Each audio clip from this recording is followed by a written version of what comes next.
Hello friends, welcome to Aryan study centre. आप जो ये बुक देख रहे हैं ये बिहार बोर्ड की गणित किताब है, क्लास 9 की किताब है।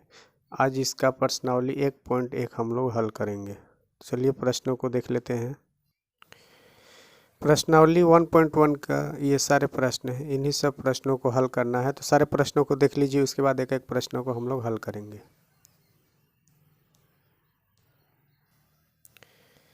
चलिए अपने प्रश्न की तरफ चलते हैं। तो पहला प्रश्न है हमारा, क्या शून्य एक परिमेय संख्या है? क्या इसे आप p बट्टा क्यू के रूप में लिख सकते हैं, जहां p और q पूर्णांक है और q नॉट इक्वल टू 0 है? तो सबसे पहले इसका आंसर लिख लेते हैं। हाँ, इसको हम p बट्टा क्यू के रूप में लिख सकते हैं। अब कैसे लिख सकते हैं इसका कारण देख लेते हैं। तो सबसे पहले हमें समझना होगा कि परिमेय संख्या होती क्या है। तो परिमेय संख्या वे संख्या होती है जिनको p बाई क्यू के रूप में लिखा जा सकता है। अर्थात कहने का मतलब है जिसको अंश बटा हर के रूप में लिख सकते हैं। जिन संख्याओं को अंश बटा हर के रूप में लिखा जाता है उन्हें परिमेय संख्या कहता है। जैसे मैं यहाँ पे कुछ एग्जांपल में लिख रहा हूँ, संख्या 4, 5, 6, 3। अब इनके नीचे यदि मैं बटा में एक एक लिख दूँ या कोई भी संख्या लिख दूँ, मान लीजिए यहाँ पर 4 लिख दिया, मैं यहाँ 5 लिख दिया, तो ये देखिए ये सारी परिमेय संख्या है, क्योंकि इन्हें हम p बाई क्यू के रूप में लिख सकते हैं, लिख दिए हैं। तो शून्य भी हमारा परिमेय संख्या है, क्योंकि शून्य के नीचे बटा में हम एक लिख सकते हैं। 0/4, 0/5, इस तरह से हम लिख सकते हैं। तो ये जो है हमारा 0 जो है एक परिमेय संख्या है। तो इसका रीजन लिख लेते हैं। तो रीजन में लिख सकते हैं क्योंकि शून्य भी एक परिमेय संख्या है जिसे p बाई क्यू के रूप में लिख सकते हैं। अब चलते हैं अपने दूसरे प्रश्न के तरफ। 3 और 4 के बीच 6 परिमेय संख्या ज्ञात कीजिए। तो परिमेय संख्या ज्ञात करने का बहुत सारा तरीका है, बहुत सारा मेथड है, लेकिन यहाँ पर मैं आपको सबसे आसान तरीका बताऊँगा। जितने अंकों के आपको परिमेय संख्या लिखना है उसमें एक जोड़ देना। जैसे यहाँ कह रहा है कि 3 और 4 के बीच में 6 परिमेय संख्या लिखना है, तो 6 में एक हम लोग जोड़ देंगे तो कितना हो जाएगा, 7। अब जो संख्या दी हुई है उसको लिख लीजिए, 3 और 4 दिया हुआ। अब 3 में 7 से ऊपर भी गुणा करेंगे और नीचे भी। यहाँ 3 के बटा में कुछ नहीं है तो 1 लिख सकते हैं। फिर यहाँ भी 7 से ऊपर भी गुणा करेंगे और नीचे भी, बटा में कुछ नहीं है तो 1 लिख देंगे। अब यहाँ पर ऊपर वाले को ऊपर से गुणा करेंगे तो 3 7 21, 7 एकम 7, 7 चौक 28, 7 एकम 7। अब 21 और 28 के बीच की 6 संख्या को हम यहाँ पर लिखेंगे। तो 21 और 28 के बीच आता है 22, 23, 24, 25, 26, 27। अब हम क्या करेंगे, ये जो नीचे में 7 आया है, दोनों के नीचे में 7 है, तो सबके नीचे में 7 7 लिख देंगे।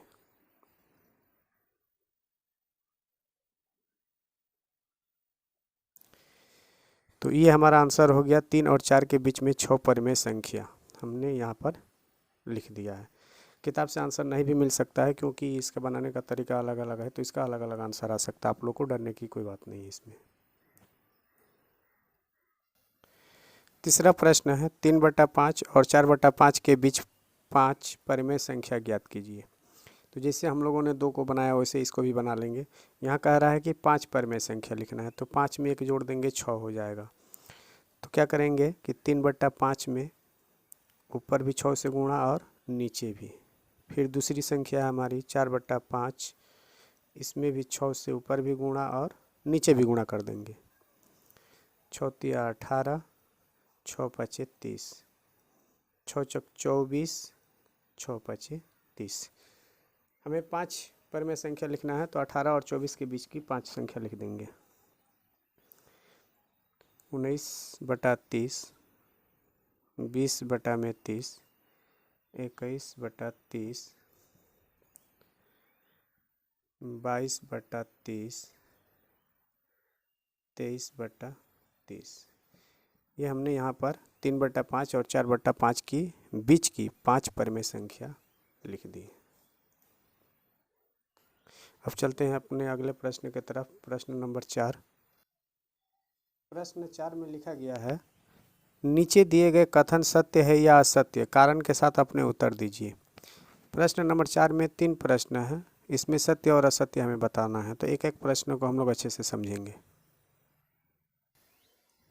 प्रश्न नंबर 4 का 1, प्रत्येक प्राकृत संख्या एक पूर्ण संख्या होती है। तो इसका सत्य असत्य में उत्तर बताना है, तो चलिए पहले इसका उत्तर लिख देते हैं। तो इसका उत्तर होगा सत्य। अब सत्य क्यों होगा, इसका रीज़न भी जान लेते हैं। सबसे पहले प्राकृत संख्या और पूर्ण संख्या के बारे में समझते हैं। प्राकृत संख्या क्या होती है? तो प्राकृत संख्या वही संख्या होती है जो 1 से लेकर अनंत तक लिखी जा सकती है या लिखी जाती है, उसे प्राकृत संख्या कहते हैं। जैसे 1 2 3 4 5 6 डॉट डॉट डॉट, बहुत सारी संख्या है, इसको हम अनंत तक लिख सकते हैं। पूर्ण संख्या वही संख्या होती है जो प्राकृत संख्या के समूह में सिर्फ 0 जोड़ दिया जाता है, यानी पूर्ण संख्या 0 से शुरू होती है। 0 1 2 3 4 5 6। तो देखिए यहाँ पे ये जो प्राकृत संख्या है ये पूर्ण संख्या के अंतर्गत आ जाती है, इसलिए सभी प्राकृत संख्या पूर्ण संख्या होती है। तो इसका कारण में लिख सकते हैं, क्योंकि सभी प्राकृत संख्या पूर्ण संख्या होती है। 4 का 1 कंप्लीट। अब चलते हैं 4 का 2 नंबर सवाल। 4 का 2 है, प्रत्येक पूर्णांक एक पूर्ण संख्या होती है। तो सबसे पहले इसका उत्तर लिख लेते हैं।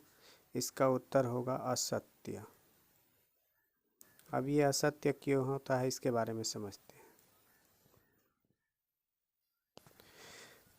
पूर्णांक संख्या ऋणात्मक एवं धनात्मक संख्याओं का समूह होता है। जैसे -3 -2 -1 0 1 2 3, ये पूर्णांक संख्या है। पूर्ण संख्या 0 1 2 3 4। पूर्ण संख्या हमेशा धनात्मक होती है, जबकि पूर्णांक ऋणात्मक और धनात्मक संख्याओं का समूह होता है। तो यहाँ कह रहा है कि प्रत्येक पूर्णांक एक पूर्ण संख्या होती है, तो यह असत्य है, क्योंकि सभी पूर्णांक संख्या पूर्ण संख्या नहीं होती। इसका रीज़न भी लिख लिए हैं, क्योंकि ऋणात्मक पूर्णांक पूर्ण संख्या नहीं होती है। 4 का तीसरा प्रश्न है, प्रत्येक परिमेय संख्या एक पूर्ण संख्या होती है। तो सबसे पहले इसका उत्तर लिख लेंगे, यह असत्य है। अब क्यों असत्य है ये समझ लेते हैं। तो परिमेय संख्या जिसे हम बटा के रूप में लिखते हैं, 3/5 4/5 6/4, ये परिमेय संख्या है।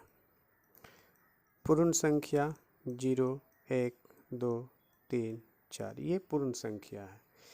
मान लीजिए हम 4/5 लिख रहे हैं। 4/5 को यदि हम भाग देते हैं तो इसका आंसर आता है 0.8। यह परिमेय संख्या है और इसका भाग दिए हैं तो वैल्यू निकला है 0.8। यह पूर्ण संख्या नहीं है, अर्थात हम कह सकते हैं कि परिमेय संख्या पूर्ण संख्या नहीं होती। 4/5 परिमेय संख्या है पर पूर्ण संख्या नहीं है। और यदि आपको यह वीडियो अच्छा लगा हो तो प्लीज़ इसे लाइक शेयर एंड सब्सक्राइब करें। मैं इसी तरह की वीडियो लाता रहता हूं और ये आपके लिए बहुत ही हेल्पफुल वीडियो होगी मेरे तरफ से।